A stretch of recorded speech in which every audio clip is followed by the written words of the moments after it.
When you grow old, 5 things not to say, not to do, and not to go. Growing older. It doesn't tap you on the shoulder. It just kind of arrives. One day you're dancing at weddings, chasing grandkids, juggling a full calendar. And the next, your knees sound like a drum line just standing up.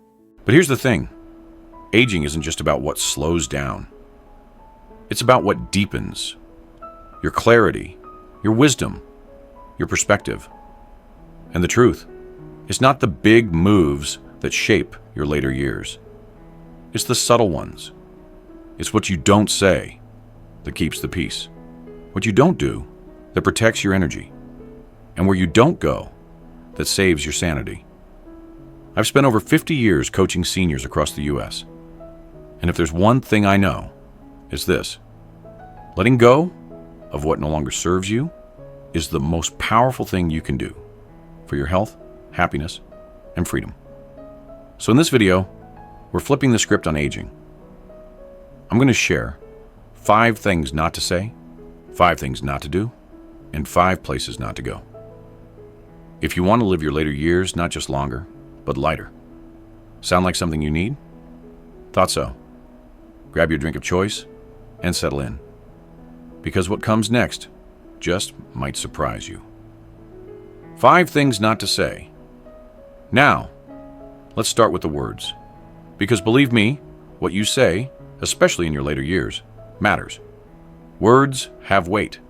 They can uplift, or they can quietly pull you and the people around you into a spiral of bitterness, frustration, and regret. So let me share with you the 5 things I believe you should never say once you've reached this beautiful, hard-earned chapter of life. 1. Back in my day, things were better. Whew! This one's common, isn't it? I've said it myself a few times. And hey, I get it. There was something beautiful about the old days. The neighbors knew your name, families ate dinner together, and there was a sense of pride in hard work. Simpler times. But here's the thing. When that phrase becomes your go-to, it starts to build a wall between you and the present. It tells younger folks, what you have now isn't good enough. And even worse, it can make you believe that your best days are already behind you. Now imagine sitting with your grandchild or a young neighbor and saying instead, things were different when I was growing up. But I'm curious, what do you love about the world today? That shift from comparison to curiosity, it builds connection instead of distance. And it keeps your heart open. Because life now, it's not worse. It's just different. And it still holds so much good if you're willing to look for it. 2. I'm too old to change. Oh no, you're not. I've seen 70-year-olds learn how to salsa dance, 80-year-olds join a gym for the first time, and 90-year-olds pick up a smartphone and start texting their great-grandkids. Saying I'm too old to change is like putting up a giant stop sign in your own life. And listen, change doesn't have to mean something big or flashy. It can be as small as trying oat milk instead of cream in your coffee, or starting to stretch for 5 minutes every morning. The truth? Change is not for the young, it's for the willing. And as long as you're still waking up in the morning, you still have the capacity to grow. 3. I wish I had done things differently. Regret. That sneaky little whisper that shows up when the room gets quiet. We all have it. Moments we wish we could take back. Words we didn't say. Or maybe things we did say and later regretted. But here's the honest truth, friend. You can visit the past, but you can't live there. Regret becomes dangerous when we let it define us. When it clouds the beauty of the life we're still living. If there's something you need to make right, do it. If there's a lesson in it, learn it. And then let it go. Because what you do with the time you have now matters a whole lot more than what you didn't do then. 4. Young people have it easy. Let's talk about this one gently, because I know where it comes from. We've seen the world shift. Fast. Technology, culture, values. So much has changed.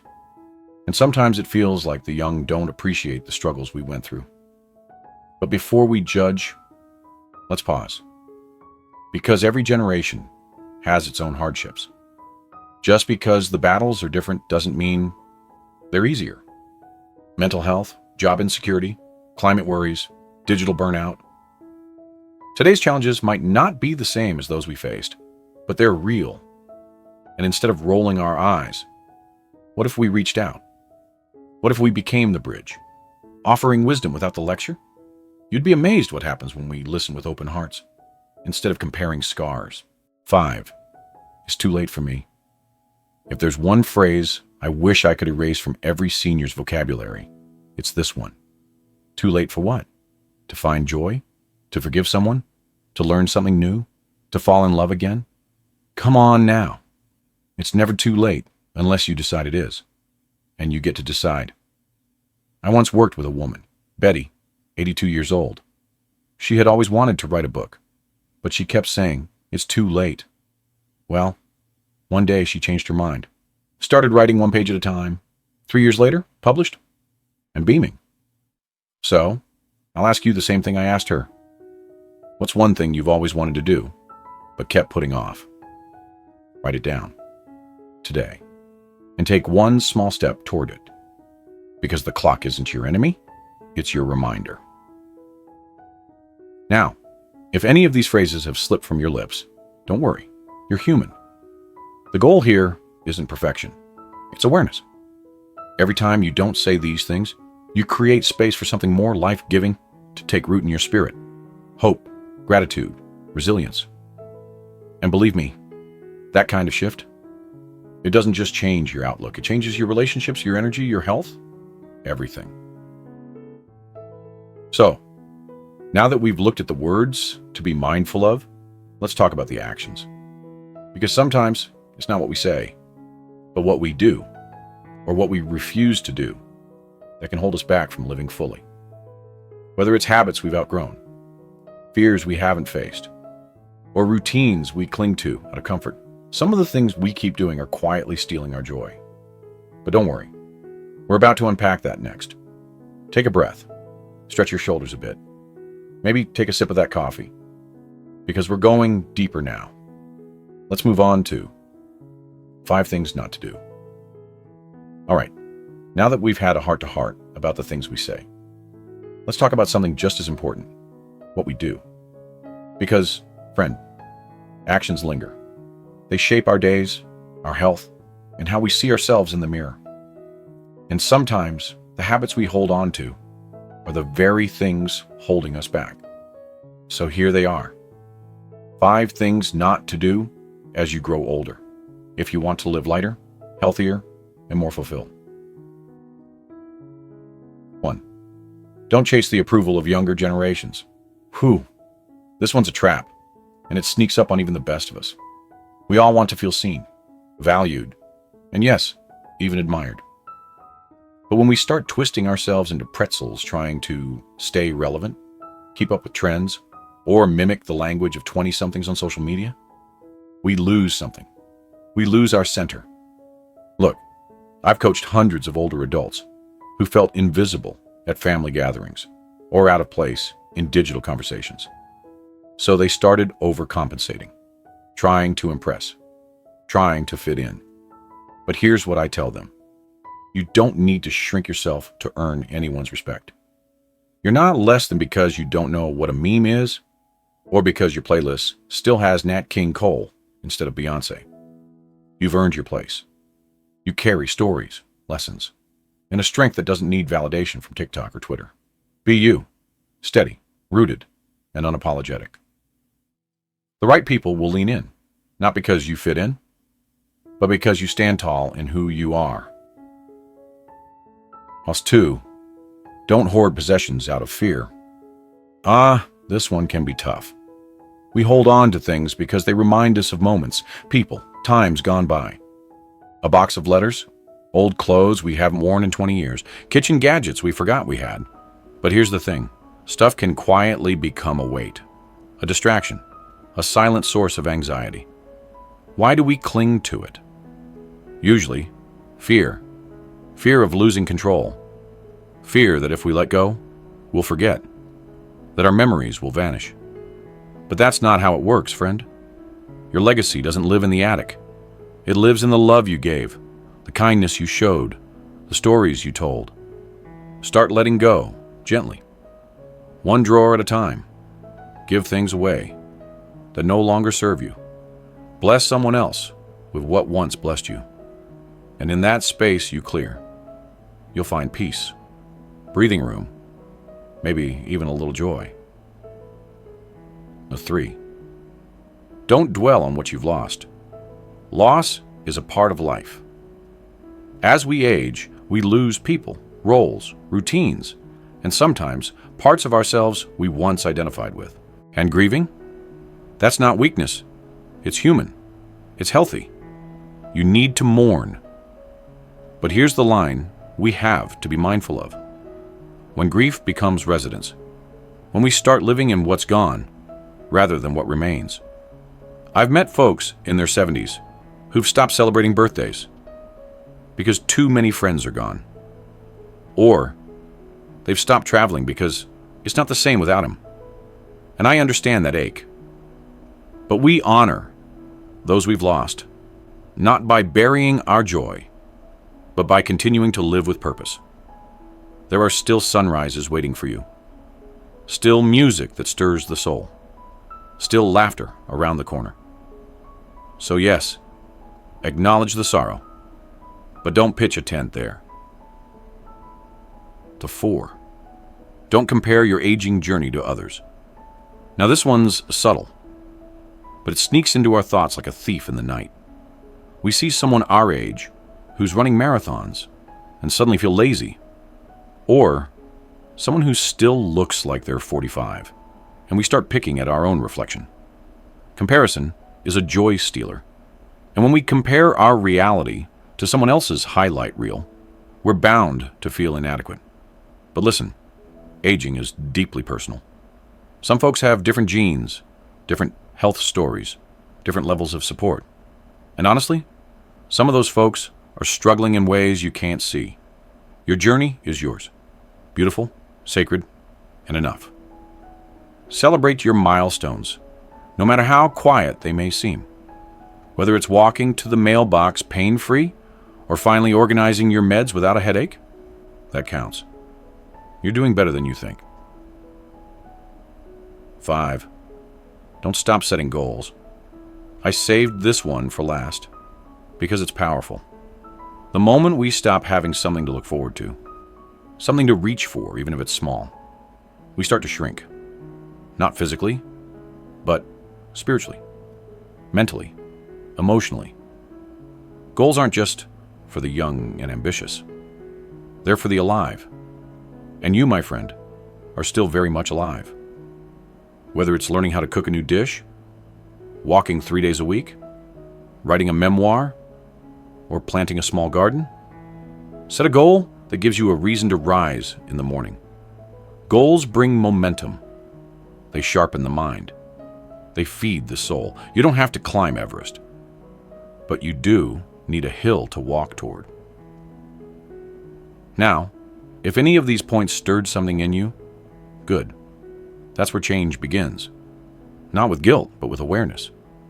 The point isn't to criticize the habits we've picked up over time. It's to become conscious of them and choose better, one small step at a time. And trust me, when you start making these shifts, something beautiful happens. You'll feel lighter. You'll start enjoying your mornings more. You'll find energy you didn't know was still inside you, because you've cleared out the emotional clutter and made room for life to return. Count, we've talked about what not to say and what not to do. But there's one more piece of the puzzle. It's not just what we say or what we do, but where we choose to place ourselves. That's right. Your environment matters. Sometimes we keep returning to people or places that slowly drain us, that make us feel small or invisible or not truly wanted. So next, let's talk about 5 places not to go. If you want to protect your peace, preserve your dignity, and truly thrive in this next chapter, stick with me, because this might be the most important section yet. All right, we've covered what not to say and what not to do. But there's one last piece to this puzzle, and honestly, it might be the one we overlook most often. It's not just about your words, not just your habits. It's about your spaces, your environments, the people you give your time to, the places you keep returning to. Because sometimes, the most powerful choice we can make is simply deciding where not to go anymore. Let's walk through this carefully, together. 1. Don't go where you're not respected. You've lived too long, learned too much, and given too deeply to be treated like a second thought.